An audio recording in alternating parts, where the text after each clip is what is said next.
एक कस्टमर की गलती की वजह से आज हमें अपने जोमेटो ऑर्डर्स लोगों को बांटने पड़े।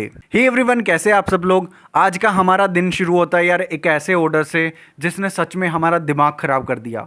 ये चीज़ हमारे साथ पिछले 2-3 दिन से हो रही है और ये बहुत ही बुरी चीज़ है। होता क्या है ना, जब लोग थोड़ा कुछ अच्छा करना शुरू कर देते हैं अपनी लाइफ में तो उनको नीचे खींचने वाले भी कुछ लोग मिल जाते हैं और हमें नहीं पता हमारे साथ ये चीज़ क्यों हो रही है। अभी मैं बताता हूँ कि हुआ क्या। आज हमारे पास एक कस्टमर ने 3 बार ऑर्डर किया और तीनों बार रिजेक्ट कर दिया उस ऑर्डर को। मतलब उनका सबसे पहली बार ऑर्डर आया 600 कुछ रुपए का। हमें लगा कि ठीक है ऑर्डर है, हमने बड़े प्यार से ऑर्डर को बनाना शुरू कर दिया। उस ऑर्डर में बर्गर, पिज्जा, सैंडविच, मैगी सब कुछ था। हमें थोड़ा टाइम लगा बनाने में और आप लोग तो जानते हैं ना कि किचन में खड़े होना कितना ज़्यादा मुश्किल होता है, बट फिर भी हमने बड़े प्यार से उस ऑर्डर को रेडी किया जैसा हम अपने हर कस्टमर के लिए करते हैं। और जैसे ही हमने जोमेटो राइडर को वो ऑर्डर दिया, एक दूसरा ऑर्डर बचता है सेम कस्टमर का। ये चीज हमें नहीं पता थी कि उसी कस्टमर का ये ऑर्डर है, क्योंकि जब भी हमारे पास नया ऑर्डर आता है हम फटाफट से एक्सेप्ट कर लेते हैं, कस्टमर का नाम नहीं देखते। एक ही मिनट बाद हमारे पास दोबारा रिंग बजती है कि कस्टमर इस ऑर्डर को कैंसिल करना चाहता है। हमें लगा कि ठीक है कस्टमर ने गलती से ऑर्डर प्लेस कर दिया होगा,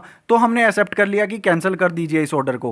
हालांकि उस ऑर्डर की प्रिपरेशन स्टार्ट हो चुकी थी, मैगी बन चुकी थी उस ऑर्डर की, और जो पहले वाला ऑर्डर था वो हमने राइडर को दे दिया था। उसके बाद हमारे पास एक तीसरा ऑर्डर आता है सेम इसी अमाउंट के आसपास का। उस ऑर्डर को भी हमने बनाना स्टार्ट कर दिया, बट हमें नहीं पता था कि ये तीनों ऑर्डर सेम कस्टमर के हैं।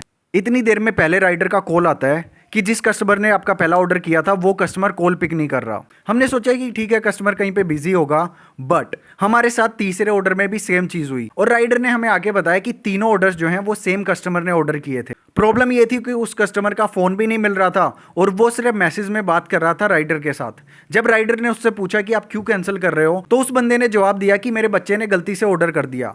मतलब यार एक चीज बताओ, कोई बच्चा कैसे जोमेटो से ऑर्डर कर सकता है? चलो मान लिया बच्चे से गलती हुई है 1 बार 2 बार, लेकिन 3 बार कौन बच्चा गलती करता है? और दूसरी चीज, जब आपके बच्चे से गलती हुई है तो आप उस गलती को मानो ना, आप उस ऑर्डर को एक्सेप्ट करो। बट नहीं, उसने साफ मना कर दिया कि मैं ये ऑर्डर एक्सेप्ट नहीं कर रहा। मतलब मुझे नहीं पता कि कोई इस चीज को इंटेंशनली कर रहा है या फिर एक्सीडेंटली उस बंदे से ये चीज हुई है, बट पिछले 2-3 दिन से हमारे साथ यही चीज हो रही है। एक दिन पहले 1200 का ऑर्डर आया था और वो ऑर्डर हमने रात को 12 बजे प्रिपेयर किया बड़ी मेहनत के साथ, और वो ऑर्डर भी रिजेक्ट हो गया। हमें लगी ये चीज नॉर्मल है, बट कल एक और ऑर्डर आता है 900 रुपए का और वो ऑर्डर भी रिजेक्ट हो गया। और आज 3 ऑर्डर हमारे रिजेक्ट हो गए। और जब भी राइडर लोकेशन पर पहुंचकर कॉल करते हैं तो कोई भी उनकी कॉल पिक ही नहीं करता। और बात यार सिर्फ पैसे की नहीं है, क्योंकि पैसे तो जोमेटो हमें दे देगा। जोमेटो पॉलिसी के अकॉर्डिंग उस ऑर्डर का जितना भी रिफंड बनता है वो हमें पूरा का पूरा देगा। बट प्रॉब्लम ये है कि खाना और मेहनत दोनों चीजें वेस्ट जाती हैं। मतलब सोच के देखिए, हम ऑर्डर प्रिपेयर कर रहे हैं इतना टाइम लगाकर किचन में, दूसरी चीज एक जोमेटो राइडर आता है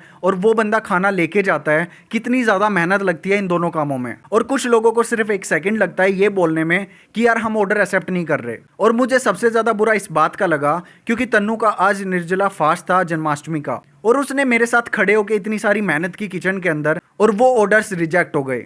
पिछले 2 दिन के ऑर्डर्स तो हमने जोमेटो राइडर्स को ही दे दिए थे क्योंकि रात बहुत हो चुकी थी, तो हमने कहा कि भाई खुद खा लेना या किसी को खिला देना। और आज वाले दोनों ऑर्डर्स हमने वापस लिए और हमें लगा कि इस खाने को उन लोगों को बांटना चाहिए जिनको सच में खाने की कीमत पता है। और हम शहर में निकल जाते हैं उन लोगों को ढूंढने के लिए। थोड़ी दूर चलने के बाद हमें एक अंकल मिलते हैं जो एक रिक्शा चला रहे थे और हमने उनको कुछ बर्गर पिज्जा दिए। इतनी देर में एक और बंदा आ जाता है जिसकी 2 छोटी छोटी बच्चियां थी, उनके बच्चों के लिए भी हमने खाना दिया। और इतनी देर में एक फैमिली आ जाती है, उस फैमिली को भी हमने बर्गर पिज्जा दे दिए। और रेडी पर एक बच्चा बैठा हुआ था, वो तो इतना ज़्यादा खुश हो गया कि आज उसको बर्गर खाने को मिलेगा।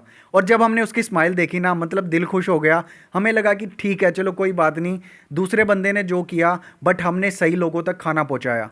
उसके बाद हम थोड़ा और आगे गए और वहाँ पर भी हमें कुछ लोग मिले जिनको हमने पूरा का पूरा अपना जोमेटो का जितना ऑर्डर था, जितना रिफंड हुआ था, सारा हमने बांट दिया। और उसके बाद हम थोड़ी शॉपिंग करने के लिए बाजार चले गए क्योंकि बाकी सामान भी तो लेके आना था ना। तो आज का दिन थोड़ा सैड शुरू हुआ, बट लास्ट में हम थोड़े खुश हो गए। एंड सबसे मेन रीजन खुशी का आप लोग हो, क्योंकि हमारे 35K सब्सक्राइबर कंप्लीट हो गए।